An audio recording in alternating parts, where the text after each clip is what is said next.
नमस्कार। आज के वीडियो का विषय है गुप्त काल। गुप्त काल इतिहास के स्वर्णिम युगों को में से एक माना जाता है और ये भाग प्रथम के विद्यार्थियों के लिए गुप्त काल की जानकारी एक अच्छे प्रश्न के रूप में बहुत महत्वपूर्ण है। गुप्त काल की सामान्य जानकारी, इसके अतिरिक्त उसके प्रमुख शासकों जैसे चंद्रगुप्त विक्रमादित्य और समुद्रगुप्त पे अक्सर प्रश्न पूछे जाते हैं। गुप्त काल को स्वर्ण काल क्यों कहा जाता है, ये भी एक महत्वपूर्ण प्रश्न बनता है। आज के इस वीडियो में हम गुप्त काल और उसके शासकों की सामान्य जानकारी के बारे में चर्चा करेंगे। गुप्त साम्राज्य चौथी शताब्दी में उत्तर भारत में चौथी शताब्दी में उत्तर भारत में एक नए राजवंश का उदय हुआ और इसी राजवंश का नाम गुप्त वंश रखा गया। और इतिहासकारों के अनुसार इस वंश ने लगभग 300 वर्षों तक शासन किया और इस वंश के शासनकाल में चहुमुखी विकास हुआ भारतीय इतिहास में। और इस वंश का संस्थापक श्री गुप्त को माना जाता है। ये प्रश्न भी आपसे इम्पोर्टेंट पूछा जाता है कि गुप्त साम्राज्य का संस्थापक कौन था। तो गुप्त साम्राज्य के संस्थापक श्री गुप्त थे। गुप्त वंशावली में श्रीगुप्त के बाद एक बहुत थोड़े समय के लिए घटोत्कच, घटोत्कच के बाद चंद्रगुप्त प्रथम, फिर समुद्रगुप्त, रामगुप्त, चंद्रगुप्त द्वितीय जिन्हें चंद्रगुप्त विक्रमादित्य भी कहा जाता है, और स्कंदगुप्त जो कि गुप्त साम्राज्य का अंतिम शासक था। इस प्रकार करीबन 7-8 शासक गुप्त साम्राज्य में हुए। इस वंश के 3 प्रमुख शासकों का नाम महत्वपूर्ण रूप से लिया जाता है: चंद्रगुप्त प्रथम, समुद्रगुप्त और चंद्रगुप्त द्वितीय या चंद्रगुप्त विक्रमादित्य। गुप्त साम्राज्य के बारे में हमें कहाँ से जानकारी मिलती है? गुप्त साम्राज्य के बारे में हमें अधिकतर उनके लेखों से और उत्कीर्ण लेखों से जानकारी मिलती है। उनके द्वारा दिए गए दान पत्रों से जानकारी मिलती है। गुप्त साम्राज्य की जानकारी उनके द्वारा चलाए गए सिक्कों से मिलती है। लेकिन किसी भी प्रसिद्ध उत्कीर्ण लेख में हमें अपने वंश के बारे में, सामाजिक पद, वर्ण व जाति के बारे में उल्लेख नहीं किया है। इसलिए गुप्त कौन थे, उनकी उत्पत्ति के बारे में इतिहास में बहुत सारी धारणाएं हैं। प्रसिद्ध इतिहासकार काशी प्रसाद जायसवाल का मत है कि गुप्त साम्राज्य शूद्र और मूलतः पंजाब के निवासी थे। और उन्होंने ये जो मत है, बहुत प्रसिद्ध नाटक है कौमुदी महोत्सव और उसके नाटक चंद्रसेन, जिसे वे चंद्रगुप्त प्रथम के रूप में मानते हैं, को कारस्कार कहे जाने पर उनकी ये धारणा आधारित है। और बौधायन कामसूत्र जो है, जिसमें विभिन्न जातियों का वर्णन किया गया है, उसके आधार पर डॉक्टर जायसवाल कारस्कर जाति को शूद्र मानते हैं। कुछ विद्वान गुप्त साम्राज्य के शासकों को उनके नाम के अंत में गुप्त के आधार पर वैश्य वर्ण का मानते हैं, क्योंकि स्मृतियों के अनुसार ब्राह्मणों की उपाधि शर्मा, क्षत्रिय अथवा भूति की वर्मा और वैश्यों की गुप्त और शूद्रों की दास होनी चाहिए। लेकिन कई लोग इस मत को 2 कारणों से नहीं मानते। एक तो गुप्त उपाधि नहीं है, नाम का अंत है, और प्राय सभी नामों के अंत में गुप्त आने के कारण इसी सुविधा के लिए हम गुप्त वंश कहने लग गए हैं। इसलिए इसको जाति के रूप में नहीं, नामों के अंत के रूप में दिया जाना चाहिए, ऐसा इतिहासकारों का मानना है। इतिहास में बहुत सारे ब्राह्मणों के नाम पे के आगे भी गुप्त या भूति उपाधियों का प्रयोग हमें मिलता है। ब्रह्मगुप्त, विष्णुगुप्त, भवभूति, देवभूति। तो गौरीशंकर ओझा इस आधार पर इस मत को नहीं मानते हुए गुप्त शासकों को क्षत्रिय मानते हैं। और उनकी जो धारणा है उसका मुख्य आधार मध्य प्रदेश के गुप्त वंशीय शासक महाशिवगुप्त से संबंधित एक सिरपुर की प्रशस्ति मिली है, जिसमें उन्हें चंद्रवंशीय क्षत्रिय कहा गया है। परंतु अभी भी इतिहासकारों के निश्चित मत इस बारे में नहीं मिलते कि गुप्त किस जाति से संबंधित थे।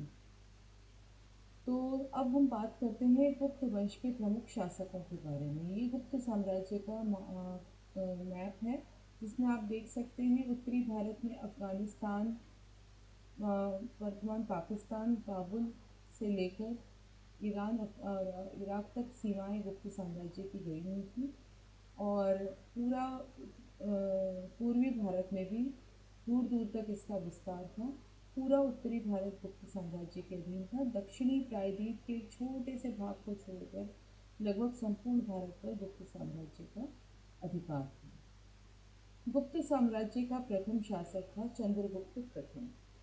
चंद्रगुप्त इतिहास में कई हुए हैं, जिसमें से 3 चंद्रगुप्त बहुत प्रसिद्ध हैं। पहले चंद्रगुप्त मौर्य की जानकारी आपको मौर्य साम्राज्य के अध्ययन में दे दी थी मैंने अपने वीडियो में, उसके लिए मेरे मौर्य साम्राज्य के वीडियो को आप देख सकते हैं।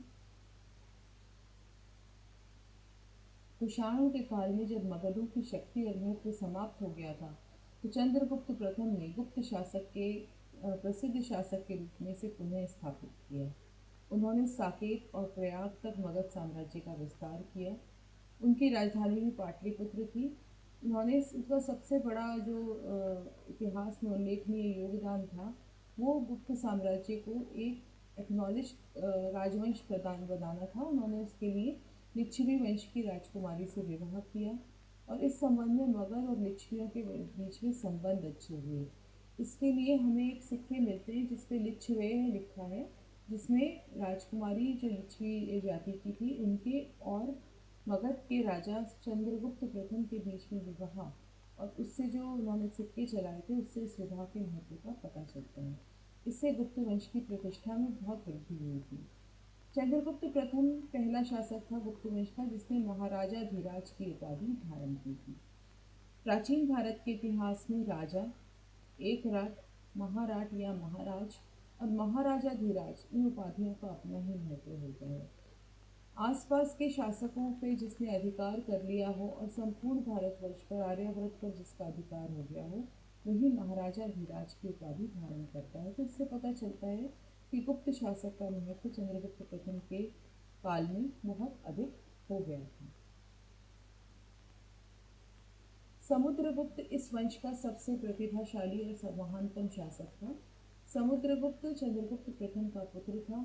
वे कुशल योद्धा थे, विद्वान थे, बड़े संगीतज्ञ थे और कवि भी थे। इस चित्र में इनको वीणा बजाते हुए दिखाया जा रहा है। वीणा वादक भी थे, बहुत ही कुशल शासक थे।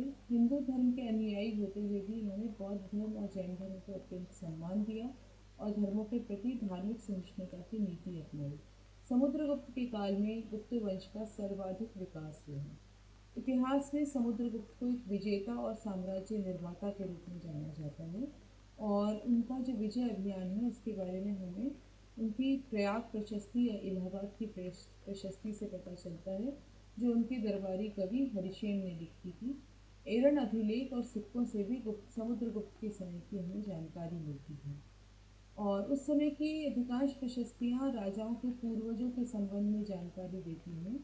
इलाहाबाद प्रशस्ति में समुद्रगुप्त के अलावा चंद्रगुप्त द्वितीय की वंशावली पूर्वजों की सूची की भी जानकारी मिलती है और इन स्रोतों से हमें पता चलता है कि समुद्रगुप्त ने महाराजा धीराज की उपाधि धारण की थी।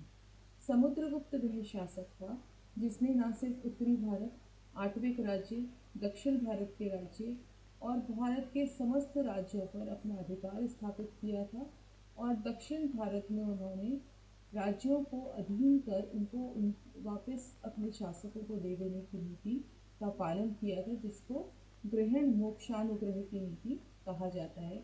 समुद्रगुप्त के बारे में आप मेरे नेक्स्ट वीडियो समुद्रगुप्त में उसके बारे में ज़्यादा जानकारी ले सकते हैं कि किस प्रकार से समुद्रगुप्त ने अपने साम्राज्य का निर्माण किया था।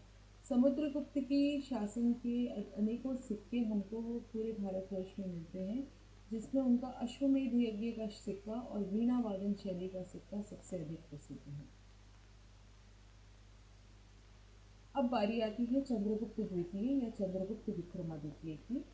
ये भी गुप्त वंश का महान शासक था। इनका दूसरा नाम देवराज या देवगुप्त भी था। इन्हें चंद्रगुप्त विक्रमादित्य के नाम से जाना जाता है। मेहरौली के लोह स्तंभ में हमें इनके बारे में जानकारी मिलती है और ऐसा माना जाता है कि समुद्रगुप्त की मृत्यु के बाद जब रामगुप्त शासक बना था, तो वो एक कमज़ोर शासक था जिससे शक जो जाति थी उसने भारत पर आक्रमण करके गुप्त साम्राज्य को अपने अधीन करने का प्रयास किया था और रामगुप्त से ये कहा गया था कि वो अपनी पत्नी ध्रुव देवी को शक शासकों को सौंप दे। जब वे उन्हें सौंपने को तैयार हो गया तो उनके जो भाई चंद्रगुप्त ने शक खेमे में घुसकर शक शासक को मार डाला। रामगुप्त को मारकर ध्रुव देवी से विवाह कर खुद वो राजा बन गए। उदयगिरी, सांची और मथुरा के अभिलेख हमें चंद्रगुप्त द्वितीय के बारे में जानकारी देते हैं और उसकी सबसे महत्वपूर्ण जानकारी हमको महरौली या दिल्ली के लौह स्तंभ अभिलेख और उनके सिक्कों से प्राप्त होती है। इन स्रोतों से ज्ञात होता है कि चंद्रगुप्त द्वितीय ने गुजरात में, मालवा में, सौराष्ट्र में शकों को हराकर उनके क्षेत्रों को अधीन कर लिया और इस सफलता से चंद्रगुप्त द्वितीय को पश्चिमी समुद्र साम्राज्य प्राप्त हुआ, जिसमें भड़ौच, कैम्बे और सोपारा के जो बंदरगाह थे, जिसका ट्रेड या व्यापार नियंत्रण के लिए बहुत महत्व था, वो उनको प्राप्त हो गया, उस पर उसका नियंत्रण हो गया और वे अपने राज्यों के वाणिज्य और व्यापार को बढ़ा सकें। उज्जैन को उन्होंने अपनी उज्जैनी या उज्जैन को उन्होंने अपनी दूसरी राजधानी भी बनाया। तो ये जानकारी चंद्रगुप्त द्वितीय के बारे में। चंद्रगुप्त द्वितीय के काल को गुप्त साम्राज्य में गोल्डन पीरियड कहा या स्वर्ण काल भी कहा जाता है और जिस तरह का इस बंदरगाहों पर नियंत्रण से भारत का व्यापार और वाणिज्य गुप्त काल में बढ़ा, उससे भारत में बहुत अधिक समृद्धि आई और इसी कारण से इसका नाम इतिहास में बहुत महत्वपूर्ण युग के रूप में लिया जाता है। अब जो शासक गुप्त काल के थे उनका नाम था कुमारगुप्त। चंद्रगुप्त प्रथम और द्वितीय और समुद्रगुप्त के समान ही कुमारगुप्त भी गुप्त साम्राज्य का एक महान शासक था। उनके शासन की जानकारी हमको उनके भितरी अभिलेख से मिलती है और भिलसाड़ अभिलेख, गढ़वा अभिलेख और मंगकुवार मूर्ति अभिलेख से मिलती है। इन जानकारियों में हमें पता चलता है कि कुमारगुप्त की क्या क्या उपलब्धियां रही हैं। अनेक गुप्त शासकों की तरह कुमारगुप्त प्रथम ने भी बहुत सारे सिक्के निकाले। इन सिक्कों में उसके शासन के विषय में ज़रूरी जानकारियाँ मिलती हैं। उन्होंने लगभग 40 वर्षों तक शासन किया। 415 से 455 ईस्वी तक कुमारगुप्त ने शासन किया। कुमारगुप्त के अनेक नाम मिलते हैं, जिसमें श्री महेंद्र, अजित महेंद्र, महेंद्रादित्य और महेंद्र कुमार सबसे प्रमुख हैं।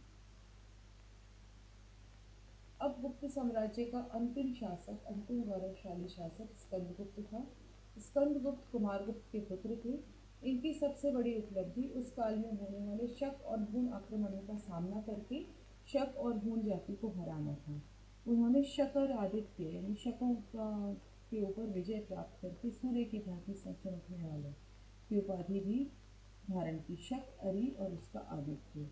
इस समय हूणों ने उत्तर पश्चिम भारत से कई बार आक्रमण किया था और गुप्त शासकों के साम्राज्य में उत्तर पश्चिमी सीमा की सुरक्षा की व्यवस्था इतनी अच्छी नहीं थी, जिसका लाभ उठाकर हूणों ने भारत पर आक्रमण किया था, जिससे पर्वतीय भाग में गुप्त साम्राज्य कमजोर हो गया था और उसका पतन होने लगा था। तो जब तक स्कंदगुप्त रहे उन्होंने हूणों और शकों का सामना किया, लेकिन धीरे धीरे हूण जाति ने भारत पर आक्रमण किया और गुप्त साम्राज्य का पतन होने लगा। गुप्त साम्राज्य के पतन के पश्चात कई राज्यों का उदय हुआ, जिसमें उत्तर भारत के कन्नौज में हर्षवर्धन का राज्य, दक्षिण भारत में वातापी के चालुक्य और कांचीपुरम में यानी कांची में पल्लवों का राज्य स्थापित हुआ। इस प्रकार से स्कंदगुप्त गुप्त वंश का महान अंतिम शासक था, जिसके बाद गुप्त साम्राज्य का धीरे धीरे पतन होने लगा। तो इस तरह से हमने आज गुप्त साम्राज्य के बारे में महत्वपूर्ण जानकारी प्राप्त की है। इस तरह के वीडियोस को अधिक से अधिक संख्या में सब्सक्राइब करिए। इनसे आपको आपके पाठ्यक्रम के बारे में अच्छी जानकारी प्राप्त होती है। मेरे चैनल को सब्सक्राइब करिए और प्राचीन भारत के इतिहास के बारे में अन्य जो वीडियोस हैं उनको देखिए। धन्यवाद।